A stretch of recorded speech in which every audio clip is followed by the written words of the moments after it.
Hello, I'm Dr. Sonakshi Cupsimay, resident at Bombay Hospital, presenting the dirty larynx as one of the signs of secondary laryngeal tuberculosis. The aim of our study is to describe the characteristic sign of secondary laryngeal tuberculosis as seen in the current era.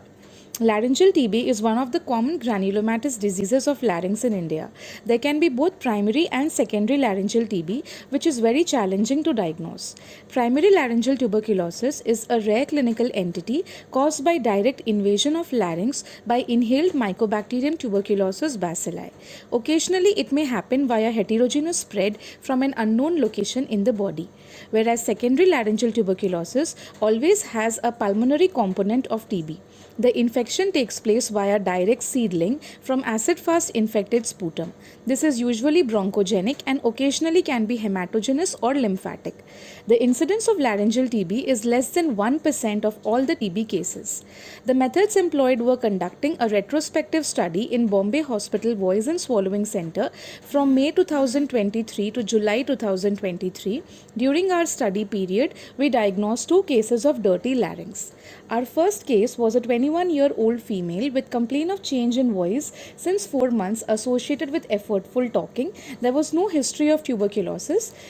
The second case was a 43-year-old male with complaint of hoarseness of voice since 10 months. Patient had a history of pulmonary TB 2 years ago, for which he had taken a 9-month course of treatment.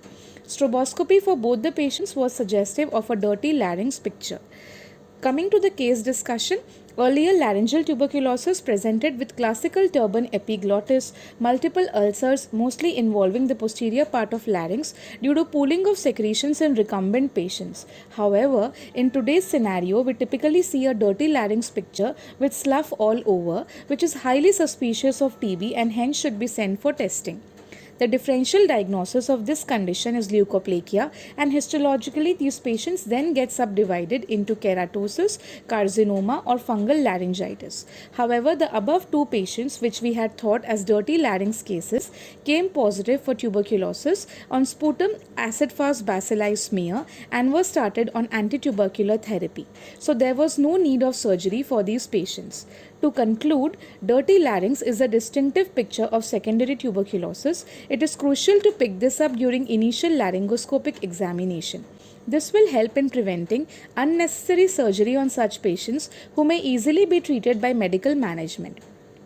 Moreover, it will also help in eliminating the risk of contaminating the whole system, operating theatre, anesthesia circuit, and minimizing risk of infections to other patients. Thank you.